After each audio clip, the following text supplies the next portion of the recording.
Hey everyone, today we journey back thousands of years to the banks of the Nile, to a civilization known for pyramids, pharaohs, and gods that watch your every move. But behind the gold masks and grand temples lies a much harsher reality. Today we're asking, what would happen if you lived just one day in ancient Egypt? Because let me tell you, the sun isn't the only thing that will roast you alive. But before we get to the past, please take a moment to like this video and subscribe. It's a great and simple way to support the channel, and it means a lot to me.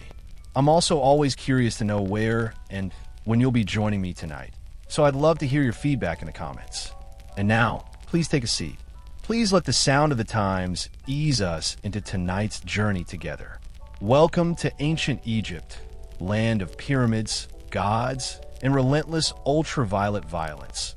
Before you even open your eyes, the sun is already blasting through your reed hut, like it's auditioning for the role of unforgiving sky god. There are no curtains, no shades, and certainly no air conditioning. Just the raw, unforgiving heat of the desert, baking everything, including you by breakfast. The air itself feels thick, not just with temperature, but with the scent of dry earth, baking mud brick, and the distant, ever-present dust. You're lying on a straw mat with a linen sheet that's more suggestion than protection. It's thin, scratchy, and clinging to the sweat already gathering on your skin. The Nile breeze you were promised in all those travel documentaries? Yeah, it's gone. Probably died sometime around 2800 BC. By the time you stumble outside, the temperature is already flirting with F or around C, and it's not even mid-morning. The heat in Egypt doesn't just radiate, it attacks. It is a physical pressure, a vast, invisible weight pushing down on your linen tunic. Useless. It's light, yes, but it offers little barrier against the solar violence. It's like wearing tissue paper in a sauna. And don't even think about sunscreen. There's no aloe vera, no SPF 50, not even a floppy hat. You are exposed to the full, unfiltered might of the desert sun. Ancient Egyptians did have protective oils, sometimes mixed with plant extracts or chalk to lighten and reflect light. But unless you're wealthy or work in a temple, you're not getting any of it. Your best option, the one that makes your stomach turn, is to smear yourself with wet mud or, less ideally, crocodile dung, which apparently might keep you from turning into a human torch. Emphasis on might. By midday, the stones under your feet are hot enough to cook lentils, forcing you to step with the care of a tightrope walker. Shade is not a right, it is a luxury. Trees are rare, and the few palms offer only a fractured lattice of relief. You might get a little shelter hiding behind a mud brick wall, but even that wall is sweating by now, absorbing and radiating the heat back out like a massive, low-fidelity oven. You, on the other hand, look like someone threw you into a clay oven and forgot to set timer. And you better not complain, RA. The sun god is watching. And in ancient Egypt, the sun wasn't just weather, it was divine authority. The hotter the day, the more powerful RA was feeling, piloting his bark across the sky. So basically, if you're melting, it's a spiritual compliment, a testament to the power of the divine order. This isn't just a tough climate, it is a religiously enforced one. The heat is a constant, tangible reminder that the Pharaoh, the son of Ra, is in control, and the world is operating as the gods intended, no matter how much you suffer. In short, surviving one day in ancient Egypt requires hydration, humility, and an ironclad tolerance for feeling like a roast chicken. And this is just the morning. The air shimmers over the hot dust, making the horizon a blurry, mirage-like deception. You're finally out of bed, or rather, off your scratchy straw mat. And the good news is the Nile is just a short walk away. The bad news? You can already smell it before you see it. Yes, the mighty Nile, the life-giver of ancient Egypt, revered as sacred, the very reason civilization here exists. It is the artery of a kingdom, a shimmering blue contradiction in the middle of a baking desert.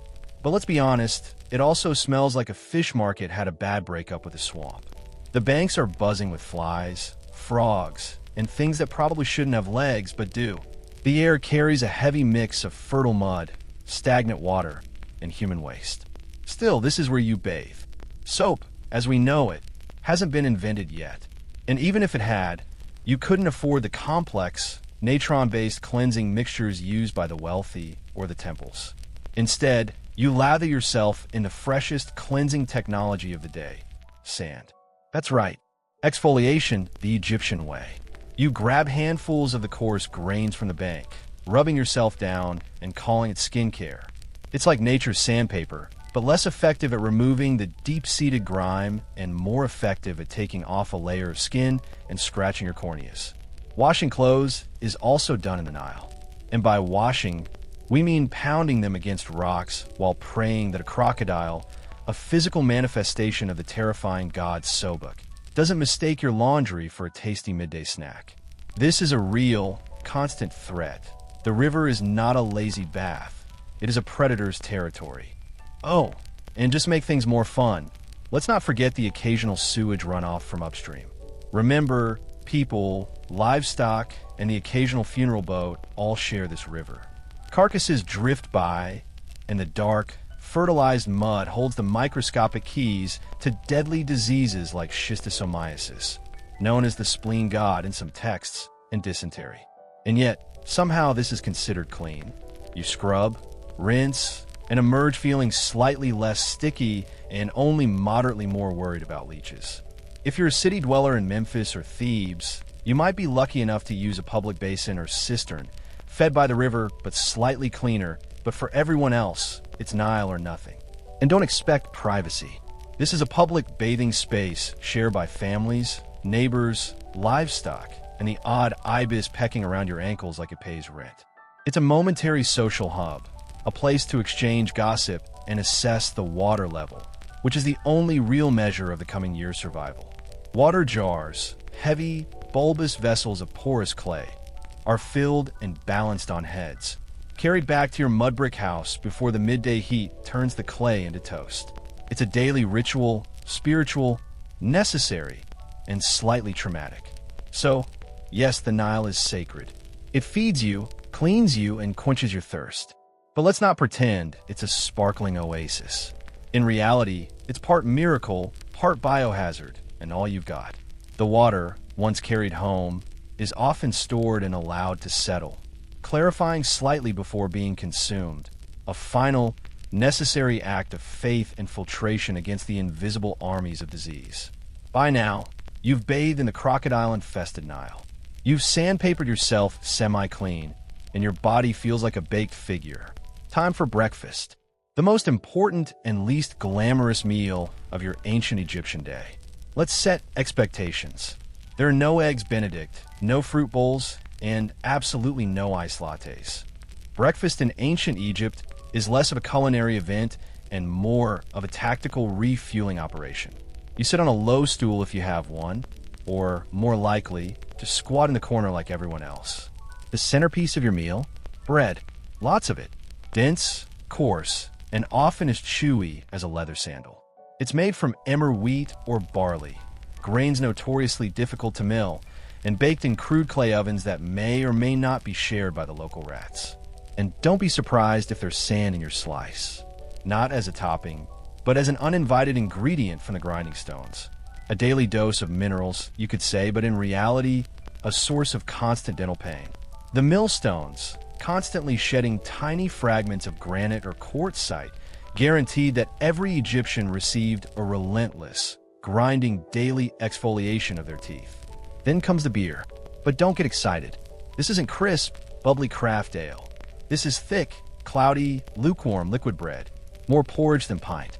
It's packed with calories and vaguely fermented. A medieval smoothie with the faint taste of sour cereal and survival. It's so thick, you have to drink it through a strainer to avoid the large clumps of grain and yeast. Even children drink it, not to be edgy, but because it's safer than water. At least the brewing process, which involves a brief heating or baking of the dough, boils out the worst parasites. Unlike the Nile, which we just discussed, is basically a petri dish of microscopic threats. This chunky, calorically dense beer is not a luxury. It is a ration, a fundamental unit of daily payment and sustenance. If you're lucky, and we mean very lucky, You might get an onion or a few dried dates to go with your carbon foam combo. Protein only if someone caught a fish and didn't immediately eat it raw, or if a tiny piece of dried salted meat has survived the heat and the bugs. As you chew your rock-like loaf and sip your grain sludge, flies buzz around you like it's a buffet, because it is for them. You swat at them with one hand, hold your cup with the other, and try not to think too hard about the fact that this is likely the best meal you'll have today. The sound to your teeth is a low, abrasive hum beneath the noise of your chewing. Breakfast in ancient Egypt isn't about flavor, it's about function. It fuels your body just enough to survive until the next time someone hands you another sand-infused brick of bread, enabling you to face the labor that waits. Bon appetit. You've had your gritty bread, your chunky beer, and just enough rest to call yourself functional. Now it's time to work. And trust me, ancient Egyptian labor makes modern burnout look like a spa day. Unless you're a scribe, priest, or royalty, which, let's be honest, you're not. Your job is pure muscle and dust. There is no air-conditioned cubicle, no scheduled coffee breaks, no ergonomic chairs, just sweat, sand, and a constant risk of collapsing before noon. If you're a farmer, you'll be ankle-deep in Nile mud by sunrise, yanking weeds, or planting barley under the eye of an overseer whose hobby seems to be yelling. You use wooden plows tipped with copper, crude sickles in your bare hands. The tools as simple as the task is backbreaking. The success of the entire civilization rests on your ability to work the black land, Kemet, the fertile soil deposited by the Nile flood. If your back hurts, congratulations. That means it's working. If you're a laborer on a royal project, things get even more biblical. Imagine hauling multi-ton stones for temple construction under a blazing sun while barefoot, up ramps made of gravel and prayer. The sheer disparity between the monumental scale of the pyramids and temples and the crude technology used to build them is the true measure of your effort. There is no crane here. There is only human power. You trip, that's a broken ankle and a shrug from the foreman. Working on tombs? That's another level of grind. You're hammering limestone, chiseling out burial chambers for people who will get to rest longer than you ever will. And if you mess up a pharaoh's tomb, if you miscalculate the angle or carve the wrong hieroglyph, let's just say job security might involve a sealed chamber and a curse. And if you're a woman, you're not off the hook. Domestic work is also physical labor. Grinding grain for hours, a task that physically deforms the spine. Hauling water from the Nile, weaving linen, caring for kids, and still helping the fields during planting and harvest. Your break is when the baby naps for 7 minutes. While you prepare dinner, you eat on the go. You wipe sweat with your tunic. You keep moving because slowing down means falling behind. And falling behind means someone else gets your grain quota, and you get the blame. There's no clocking out. The sun is your supervisor. When it finally sinks behind the horizon, you crawl home half alive, dust-caked, and dreaming of softer sandals and a less aggressive sun god. Work in ancient Egypt isn't just hard, it's endless. It's a full-body commitment to survival day after day until your body gives out or your overseer decides you're not worth feeding. The most a common worker could hope for was a consistent ration and a quick death. After sweating your soul out in the fields or quarry, you might be tempted to grumble. Maybe something small, this job stinks, or why am I doing this again? Stop right there. Because in ancient Egypt, complaining isn't just frowned upon. It's potentially treason, a crime against the cosmic order itself. Why? Because your boss isn't just a ruler. He's a literal god. The pharaoh isn't some guy who got elected or born into a lucky family. He is the human embodiment of Horus, son of Ra, chosen by the heavens to rule over Egypt and keep Ma'at, divine cosmic order, truth, and balance, intact. In other words, if the river floods well this year, thank the pharaoh. If it doesn't, well, maybe you didn't pray hard enough, or perhaps you disturbed the delicate balance of the cosmos. Questioning his authority isn't just rude, it's blasphemy. Speaking ill of him could land you a date with a whip, a set of shackles, or an early trip to the underworld with none of your favorite burial goods. You see his face everywhere, on statues, temple walls, coins, even bread molds. His name is chanted in rituals.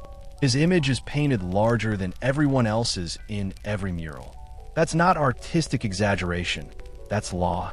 This omnipresence is a tool of control, a constant, visual reminder of the divine contract you are bound to. And don't expect to ever see him.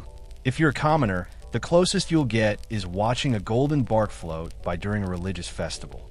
Blink, and he's gone, back to a palace you'll never enter, surrounded by officials, guards, scribes, and enough gold to finance a small civilization, which, fun fact, he basically does. Beneath him, the vizier and a complex bureaucracy manage the day-to-day, but every edict, every levy, every work schedule ultimately descends from the divine mandate of the throne. If you're lucky enough to work on a royal project, say a tomb, a temple, or a statue the size of a mountain, you serve with divine joy. At least that's what the state says. You say it, too, because pretending you're honored to carve stone for 14 hours a day is safer than the alternative. The psychological component is crucial. Your suffering is reframed as contribution to the eternal survival of Egypt and the world's order. And don't even think about rebellion. Pharaohs crush uprisings faster than you can say dynasty. Just ask the last village that tried to withhold taxes. Oh wait, you can't. It no longer exists. So, yes, the Pharaoh is divine. And you're just lucky to be allowed to sweat in his name. The ultimate political strategy is silence. The ultimate loyalty is unquestioning work. Now get back to work. If you thought surviving under the sun was hard, just wait until you realize that in ancient Egypt, sand is your roommate, coworker, seasoning, and mortal enemy. It's everywhere. In your clothes, in your bed, in your food. There is no escaping it. You could be working, praying, sleeping, or minding your own business in a market, and suddenly a gust of hot wind sweeps by and turns your face into a grainy exfoliation experiment you didn't ask for. Let's start with the clothes. You wear linen. It's light, breathable, and about as effective at keeping sand out as a screen door is a holding back suit. The fine silk slides down your tunic, clings to the sweat on your skin, and somehow finds its way into places you didn't know had creases. Every garment is a kind of linen sand filter. Eating? Good luck. Every loaf of bread is basically a sand trap, since flour was laboriously ground between stone slabs, a process that took hours of back-breaking female labor. Little bits of grit made their way into the dough.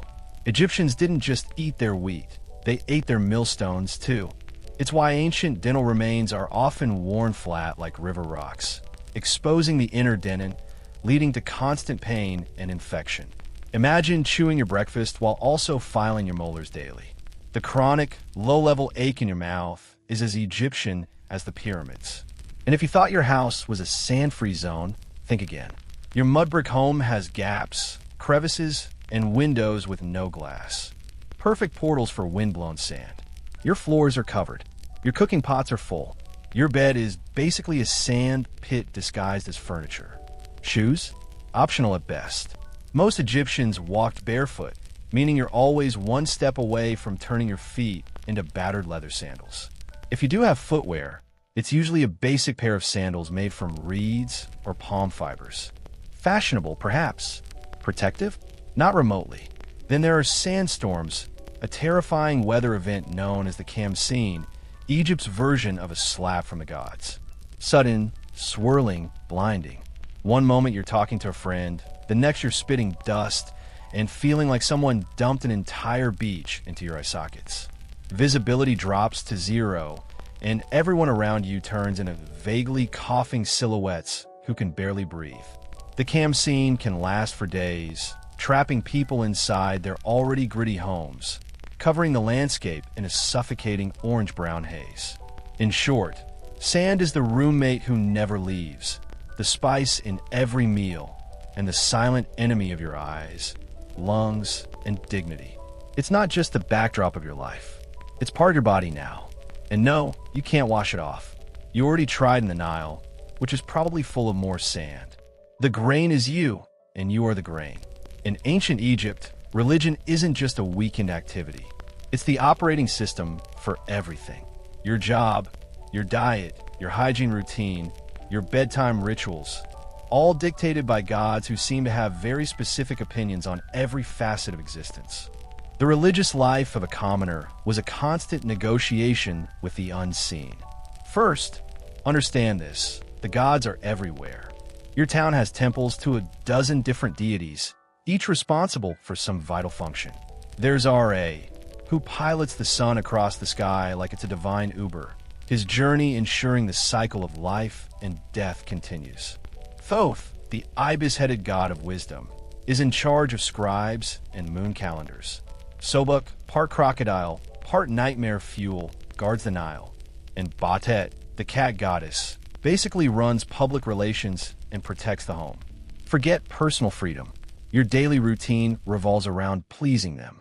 Wake up, thank Ra for surviving the night. Spill some beer as a small offering to the local spirits. Apologize quietly to Hathor, goddess of motherhood and joy, if you stub your toe or risk attracting a minor spirit with a grudge. Before meals, you offer a bit of food to the gods from your meager portion.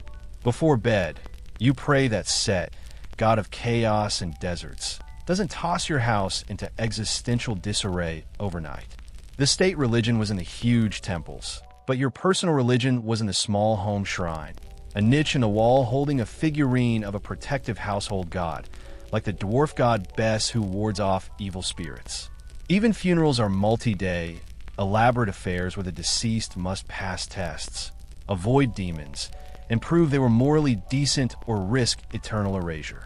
Speaking of the afterlife, ancient Egyptians took it very seriously. You don't just die and move on. You must pass a judgment process involving your heart being weighed against a feather of truth, Ma'at. If your heart's heavier because of lies, cruelty, or maybe stealing someone's goat, you're eaten by Amit, a creature with the head of a crocodile, the body of a lion, and the legs of your worst nightmare. So yes, even in death, you're still on probation. But here's the twist. This complex belief system isn't depressing, it's comforting. Egyptians believed life was part of a cosmic balance, Ma'at. And if you followed the rituals and upheld order, you had a chance at a peaceful eternity, complete with food, family, and maybe a boat. Of course, the richer you were, the more gods seemed to notice you. Temples were massive, priests were powerful, and peasants, well, they just hoped the gods were feeling generous that day. Because in ancient Egypt, faith isn't optional. It's your job description, your insurance plan, and your travel itinerary for the next life. You are a small, necessary cog in a vast, divine machine. So, you stepped on something sharp, got bit by something weird, or caught something contagious, which in ancient Egypt is basically Tuesday. Time to seek medical care. Just don't expect a waiting room or a sterile environment. You're about to be healed with a combination of spells, herbs, and sheer optimism. First, you'll be taken to a doctor, a skilled professional, often a wab priest or a specialist. And to be fair, they were some of the most advanced in the ancient world.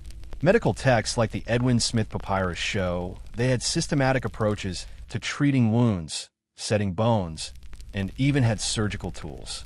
They understood anatomy to a decent degree, learned mostly through the complex process of embalming. But here's the catch. Science in ancient Egypt always came with a heavy dose of magic. Sickness was often seen as the work of an invading spirit, a curse, or an angry god. You're given a poultice made of honey, moldy bread, and crushed herbs. Honey actually is antibacterial, and mold has early penicillin properties, so it works sort of. But before applying it, the healer will chant a protective spell, just to be safe, because you never know when your stomach cramps are actually the result of a spiteful ghost or an angry god. Have a headache? You might get a dose of crushed onions rubbed into your scalp while someone recites a hymn to Thoth. Got a persistent boil? Let's smear cow dung mixed with dates on your chest and see what happens. Eye infection? Time for a paste of lizard blood, ochre, and beer, plus a prayer to Horus, the god whose eye was damaged and healed. Surgery did happen sometimes. Abscesses were drained. Broken bones were carefully set in linen bandages stiffened with resin, and wounds were stitched with linen thread. But there's no anesthesia. Just a sharp bronze knife and a friend to hold your shoulders down while you scream into a mud brick pillow. Dentistry? Not great. Remember all that sand in the bread? Your teeth are worn down by your 20s, a constant source of agony. If one gets infected, your options are 1.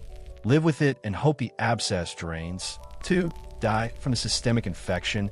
Or 3. Have it pulled with something resembling pliers made by a blacksmith with low standards. There was no comfortable extraction, only brutal necessity. And let's not forget the amulets. Whether you're giving birth, getting stitched up, or just sneezing too loud, a good doctor/priest will probably hang a charm around your neck, just in case the real issue is an invisible serpent spirit curled around your spleen. The healing is a partnership, half empirical medicine, half faith-driven counter-magic. So, yes, Egyptian medicine had its moments, but mostly you'd better believe in the gods because your band-aid is literally a prayer. Here's a plot twist most people don't expect. Ancient Egyptian women had more rights than many women in later, more seemingly advanced civilizations like Greece and Rome. They could own property, run businesses, file for divorce, and even take a man to court. A surviving marriage contract, for instance, often spells out the woman's rights to the property she brought into the marriage and a set fee if the husband chose to divorce her. Sounds incredibly progressive, right? But before you pack your bags for a time-traveling girl boss vacation, hold up. Because while the legal status might impress you, the day-to-day reality is not so glamorous. If you're a woman in ancient Egypt, you probably wake up before sunrise. You're grinding grain by hand using a giant flat stone that chews through both wheat and your spine. A back-breaking, muscle-wasting chore that would be a literal life shortener. Then it's off to haul water from the Nile, cook breakfast, care for children, manage the household, feed animals, and, if needed, help your husband in the fields during planting or harvest. You are a one-woman workforce in linen. There's no me time, no spa days, and definitely no maternity leave. Childbirth is incredibly risky and painful. Midwives were helpful, sure, but there are no epidurals, no disinfectant, and no comforting hospital setting. You give birth squatting on bricks in a hot room with incense, prayers to the goddess Taret, protector of childbirth, and hopefully not too much bleeding or infection. Infant mortality rates were tragically high, making the emotional toll of motherhood immense. Let's talk fashion.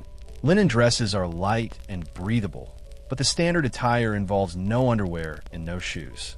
The sun scorches your skin, the sand grinds into everything, and the bugs think you're an all-you-can-eat buffet. Want makeup? Great. Egyptian women did wear cosmetics, but the kohl applied to the eyes was often lead-based and mixed with fat, applied with sticks that looked suspiciously like toothpicks. Its function was to protect the eyes from glare and infection, but the sheer effort of the application was a daily task. Now, if you're lucky enough to be born into a wealthy family, things are better. You might read, write, manage estate accounts, or become a powerful priestess, a path to true status. If you're born royal, you could even become pharaoh, like Hatshepsut or Cleopatra, who ruled with brilliance and terrifying eyeliner. But if you're poor, your status may be legally secure, but your reality is physically brutal. You work, sweat, bend, carry, birth, bury, and pray. You're not chained by law, but by survival. Still, Egyptian women had agency, and that mattered. They could speak in court, keep their inheritance, and didn't become property when they married. Compared to many ancient societies, that's huge. So, yes, Egyptian women had rights, but comfort, that's reserved for statues and goddesses. Not the woman elbow-deep in dough while swatting flies off a toddler. You made it through another grueling day in ancient Egypt. You ate your gritty bread, hauled your buckets, avoided divine wrath, and maybe even dodged a sandstorm. Time to relax, right? Wrong. Because in ancient Egypt, your real test begins after you die. Death isn't the end. It's just the beginning of an incredibly bureaucratic, multi-phase journey through the underworld. And if you thought the labor overseer was strict, wait until you meet the gods of judgment. First, your soul, specifically your Ba, personality, and Ka, life force, takes a perilous trip to the Hall of Ma'at. Here, before a tribunal of 42 terrifying deities, you must proclaim your innocence in what's basically the oldest legal deposition in history. This is the negative confession. You don't state your good deeds. You state what you did not do. You say things like, I did not steal. I did not lie. I did not covet my neighbor's donkey. I did not blaspheme a god, all while hoping the gods buy it. Then comes the heart test. Literally, your heart, believed to be the seat of the soul and a record of your life's actions, is placed on a magnificent scale opposite the feather of Maat, the symbol of truth, justice, and balance.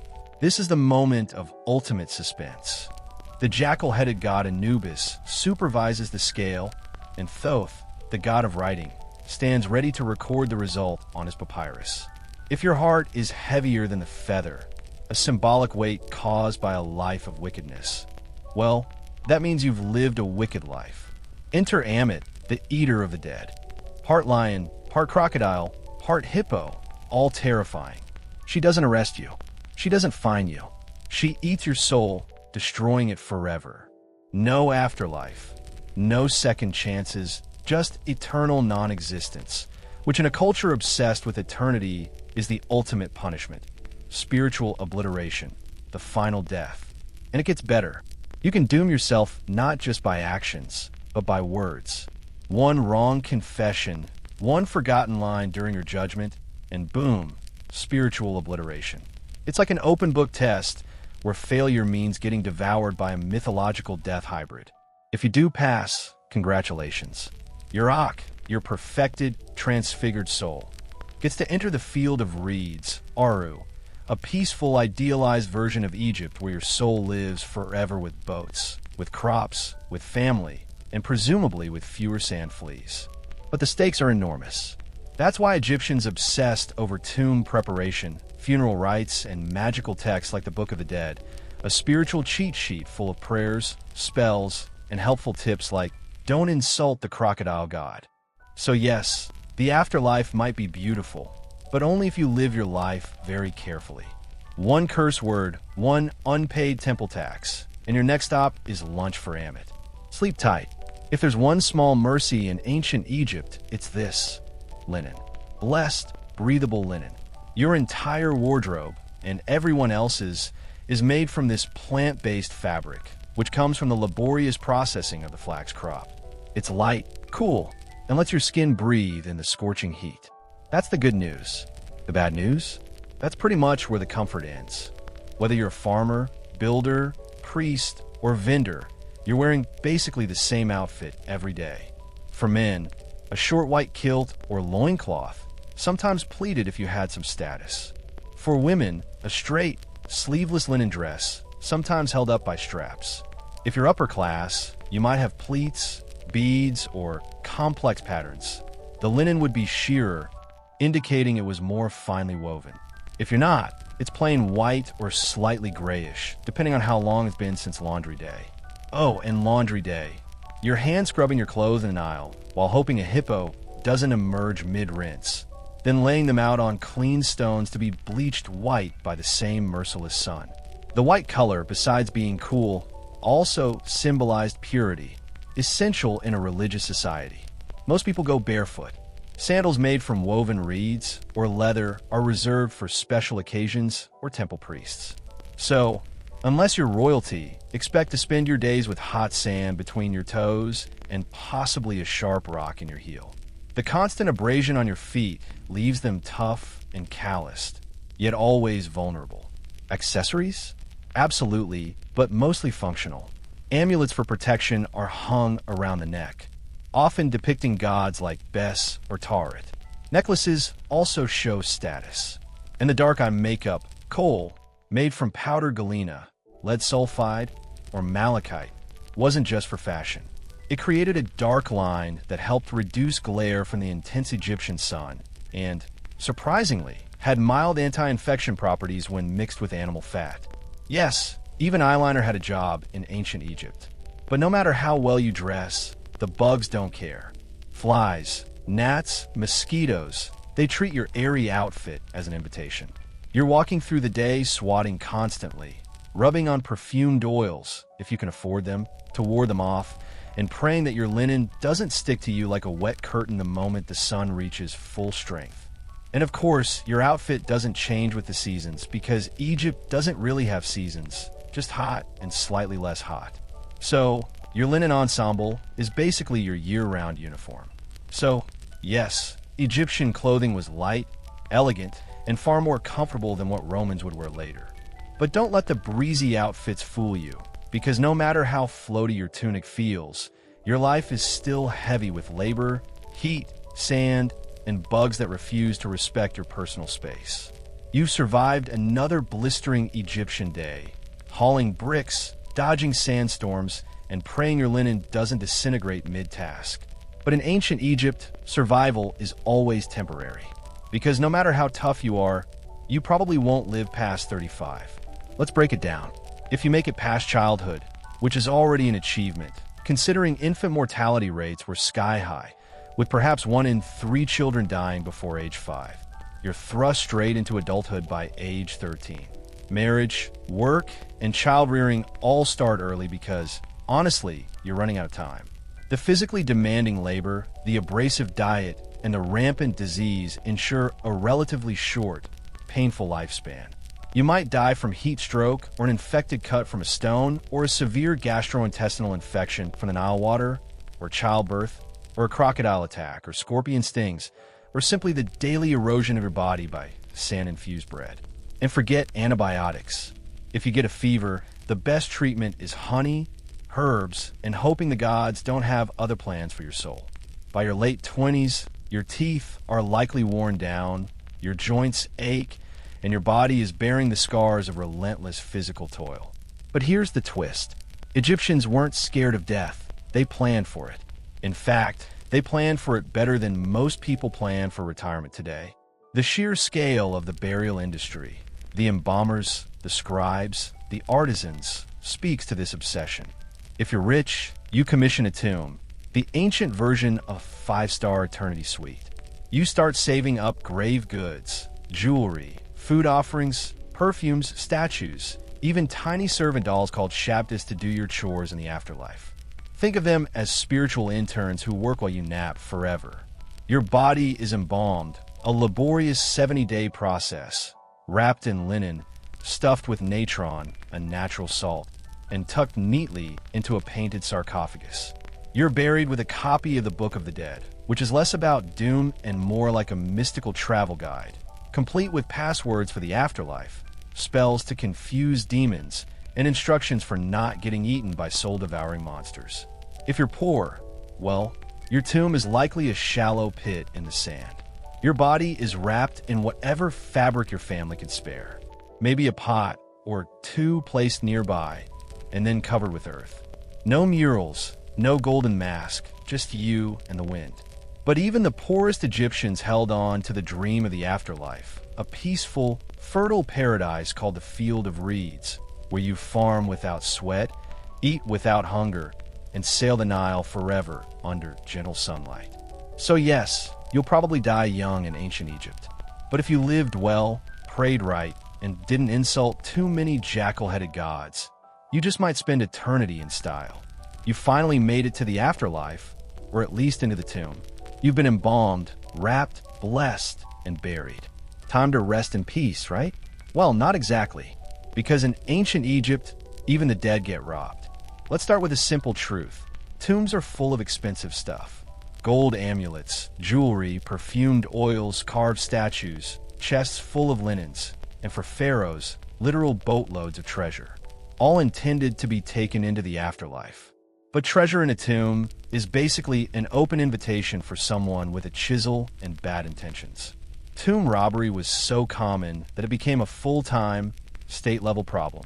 Pharaohs tried to fight it by hiding their tombs deep in cliffs like the Valley of the Kings, locking them behind trapdoors and scrawling terrifying curses on the walls.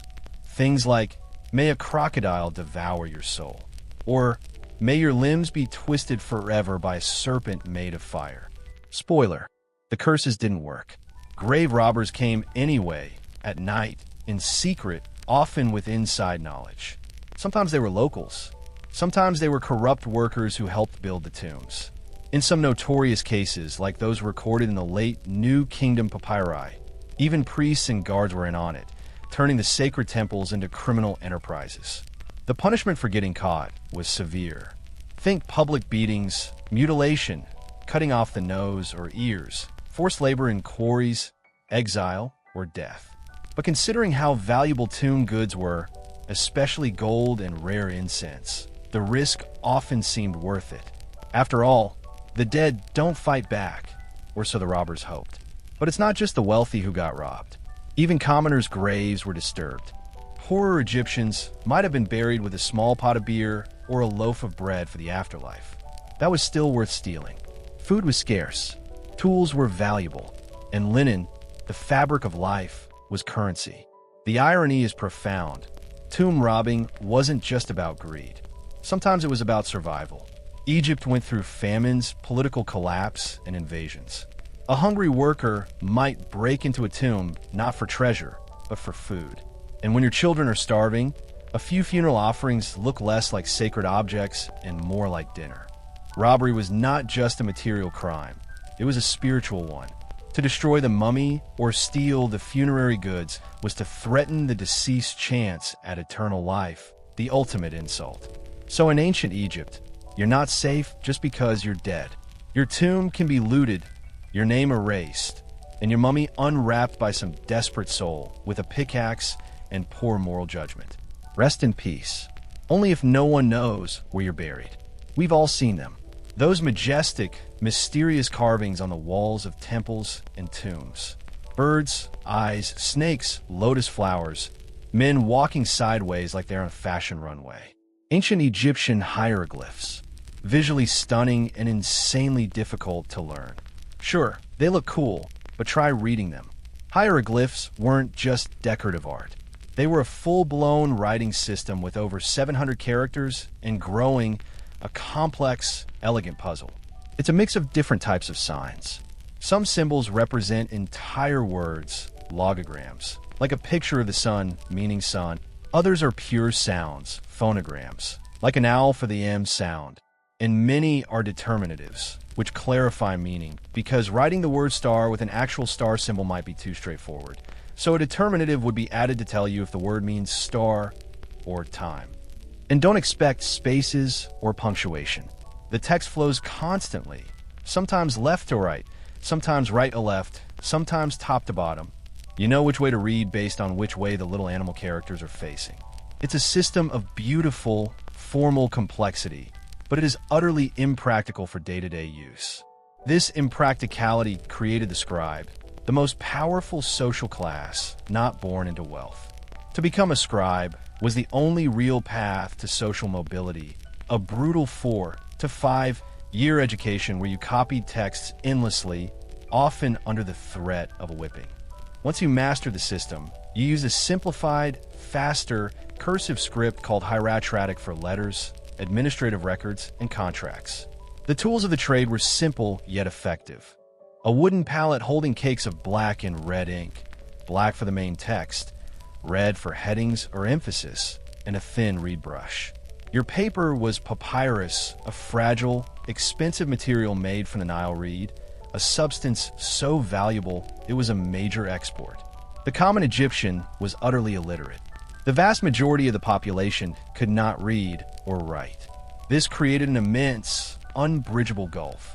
On one side stood the tiny, educated scribal class who held the keys to all power: the taxes, the law, the history, the religious texts. On the other side, the vast masses toiled in the dirt, their lives entirely dictated by the words they could not read.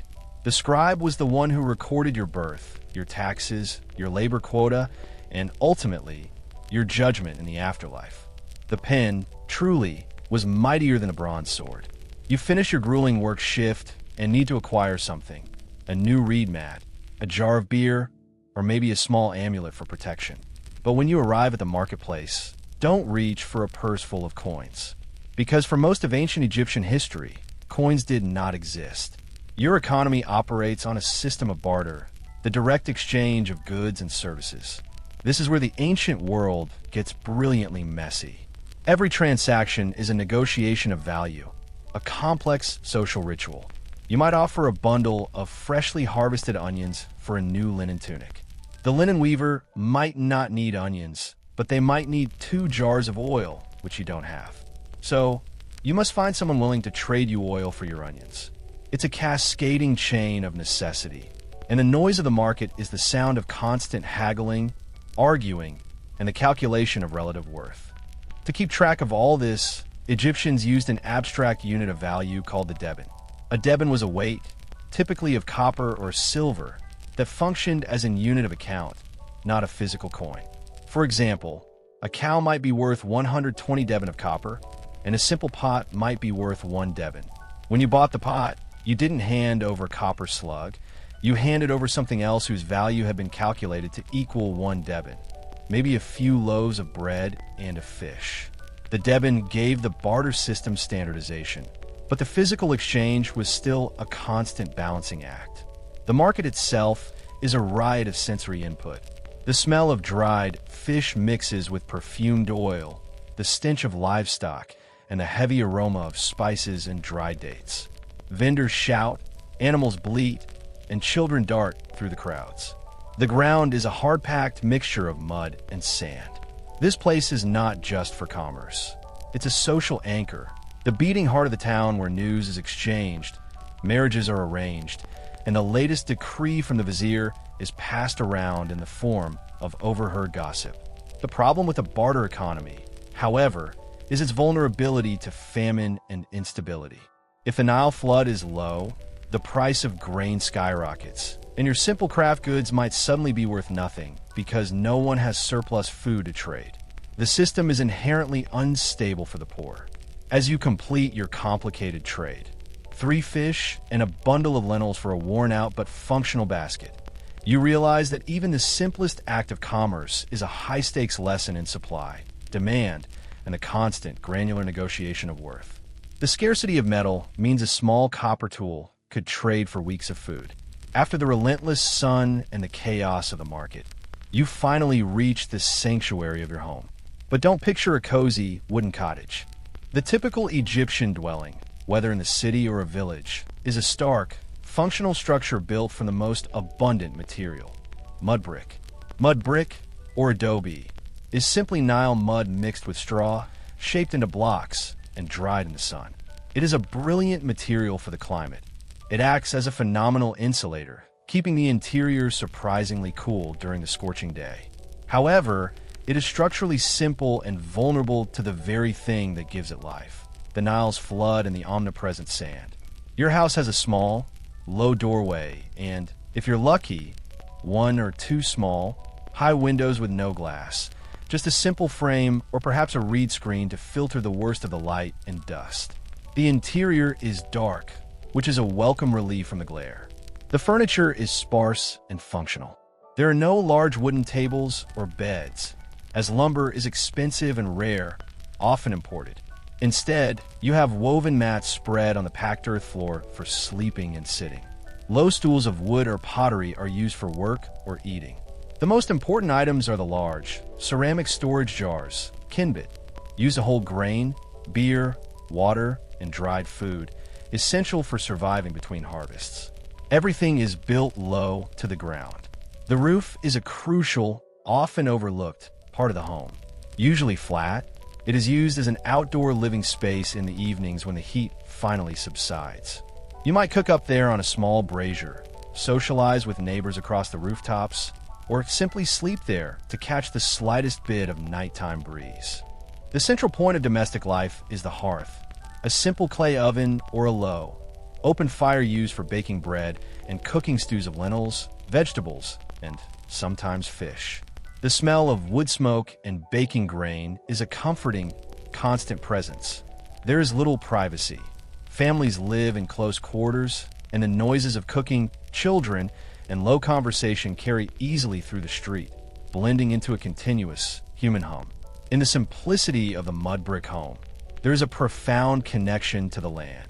You live in what you eat from, what you build with, and what you will ultimately be buried in. The house is a fragile, functional shell, a haven from the sun, but never fully safe from the sand and the silent, microbial threats of the unsterile environment. Life inside is quieter and cooler, a momentary truce with the relentless Egyptian world outside. If the sun, the sand, and the pharaoh were the visible enemies of your day, then the unseen war against pests and plagues was the low-level, constant terror of ancient Egyptian life. You lived in an environment constantly trying to consume you, an incessant siege of tiny foes. The mud brick house is a refuge, but it's far from sealed. Rats and mice are everywhere, drawn by the grain stores and the promise of perpetual warmth. They don't just eat the food, they spread diseases, their tiny claws and teeth a constant threat to your health and your livelihood. Snakes and scorpions, creatures of the desert, are a deadly, occasional threat, forcing you to shake out your sandals before putting them on and to be cautious when lifting any stone. But the most pervasive, soul-sucking menace is the insect life.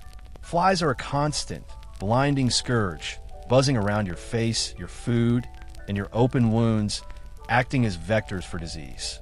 They are so ubiquitous that artists rarely needed to draw them. Their presence simply assumed. You spend a good portion of your day in an automatic, frantic swatting motion. And then there are the mosquitoes. The Nile and its surrounding irrigation ditches, the source of life, are also the perfect breeding ground for these tiny assassins.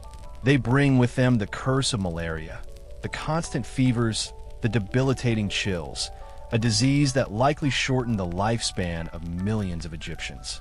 The simple linen tunic offers little defense against their nocturnal attacks. This is where the beloved cat enters the story. Egyptians worshipped the cat goddess Baded, and the cat was often deified because its true purpose was simple and vital. It was the most effective pest control available. The sleek, quiet hunter was an essential domestic partner, protecting the precious grain stores from rodents and, by extension, protecting the family from famine and disease. To kill a cat, even accidentally, was a crime punishable by death, not just because of a religious taboo, but because the loss of that animal was a threat to the community's survival. The Nile's flooding cycle also exacerbates the plague issue. When the waters recede, they leave stagnant pools and rich, damp mud, which is a petri dish for bacteria and the parasitic worms that cause devastating illnesses like schistosomiasis. You learn to live with a constant, low level of illness, and nagging cough, stomach cramps, the itch of lice, the heat of a fever. The war is fought daily with perfumed oils, desperate charms, and the simple, silent presence of a cat. You learn to fear the tiny shadow as much as the great sun god. In a world ruled by a living god, you might expect the legal system to be arbitrary and terrifying. While it certainly could be terrifying, ancient Egyptian law was surprisingly structured and, for its time, equitable, underpinned by the ideal of Ma'at, justice and cosmic order. At the top of the legal pyramid sat the vizier, the pharaoh's right-hand man and the chief justice of the realm. Every land dispute, every serious crime, and every appeal ultimately crossed his desk. He was seen as the physical embodiment of Ma'at in the judicial system, carrying a small statue of the goddess with him. His office was the highest court, but the daily reality of justice was handled much closer to home. For the common Egyptian, disputes were handled by local courts, or kinbet. These courts were composed of local officials, priests, and respected elders from the community, making them accessible and familiar. If your neighbor's donkey ate your wheat, or if you had a marital dispute, this is where you would go to plead your case. Since there were no professional lawyers, you spoke for yourself. Women, as noted before, had the legal right to represent themselves in these proceedings. The court would listen, weigh the evidence, and attempt to reach a judgment that restored Ma'at, order and harmony, to the community. However, sometimes the evidence was unclear or the stakes were too high for a human decision. In these cases, the community might resort to an oracle. A statue of a local god would be carried through the streets by priests, and people would present written questions, like did X steal the bread, to the god. The god's decision, manifested by the priest swaying the statue toward the correct tablet, was final. This was a direct appeal to divine authority, bypassing the human court entirely. The punishments, while often harsh by modern standards, were quick. If convicted of a serious crime like theft or tomb robbery, penalties included public beatings, forced labor in the mines, or, in extreme cases, mutilation, cutting off a nose or ear, to mark the criminal forever. For a common theft, you might be forced to repay double or triple the value of the stolen goods. The goal was to restore the balance that the crime had upset. The system was slow, often corruptible by bribery, and fundamentally based on the pharaoh's divine will. But for the average farmer or laborer, the local kinbet offered a chance to maintain order, a necessary, everyday mechanism to ensure that the relentless toil of life wasn't undermined by theft or deceit. You were always just a few steps away from a system designed to restore cosmic harmony, even if the verdict was painful. We have spent the day in the sun, the sand, and the sweat of ancient Egypt. The memory is one of grit, labor, and a constant struggle for mere survival. And yet, this life of brutal simplicity produced one of the most aesthetically rich and enduring cultures in human history. The final irony of your day is the beauty you labor to create, the art of immortality. The art we see in museums, the statues, the murals, the painted sarcophagi, was not created for art's sake. It was not an expression of personal feeling. It was meticulously crafted to ensure the survival of the soul. The purpose of every painting and every carving was to create a perfect, immutable reality that the soul, Ka and Ba, could use forever. The food paintings on the tomb walls were magical substitutes for real meals. The Shabdas were substitutes for real servants. The entire monumental enterprise was an act of faith, a collective aspiration for eternal beauty in a fragile world. The artisans and craftsmen who painted the vibrant, two-dimensional murals worked with astonishing precision, using paints derived from minerals: carbon for black, iron oxides for red and yellow, copper compounds for blue and green. The colors are so stable that they look as fresh today as they did 4 millennia ago. This dedication to quality ensured that the art, which was your eternal insurance policy, would not fade. But this incredible craftsmanship was achieved under the same harsh conditions you experienced. The stone carvers chiseled for hours in cramped tomb passages, their lungs filling with dust and their eyes straining in the smoky light of oil lamps. The painters worked under the patronage of the powerful, using their genius to serve the pharaoh and the elite. Your brief, painful life contributed, directly or indirectly, to the creation of something that was intended to last forever, an echo of the divine. The artistic style itself, the famous profile view, the rigid poses, the standardized proportions, is a reflection of the society's obsession with Ma'at. The art is not about capturing a fleeting moment. It is about capturing the eternal truth of a person or a god, presenting them in their perfect, unchanging form. As you crawl into your meager bed of straw and try to dislodge the last of the sand, you realize the paradox. The life of a common Egyptian was short and hard, characterized by a fundamental lack of comfort. But the aspiration of the civilization was cosmic, grand, and utterly obsessed with an eternal, beautiful perfection. The dust of your life today will literally be ground into the paint of someone else's tomorrow. The entire nation's collective effort was a massive, brutal engine running on human labor to build an eternal home for the gods and the rich. You've done it. You have endured a full cycle of the sun in ancient Egypt. You have been seared by Ara, exfoliated by the Nile, fed by gritty bread and chunky beer, and driven to exhaustion by the will of a divine pharaoh. You've walked barefoot on sand hot enough to burn and felt the low, constant hum of the unseen, microbial war for your life. Your existence was defined by simplicity, not by choice, but by the relentless necessity of survival. There were no illusions of comfort, no dreams of luxury, only the essential routine. Work, eat, pray, and work again. Your life was short, constantly on the brink of disaster from a failed flood, a spreading infection, or the fickle mood of an overseer. Your body, already showing signs of age and wear by your 20s, was a disposable vessel of labor. But there is a final, lingering triumph in this harsh reality. You were a part of something immense. You lived on the banks of the most vital river in the ancient world, under the shadow of monuments that defied nature and time.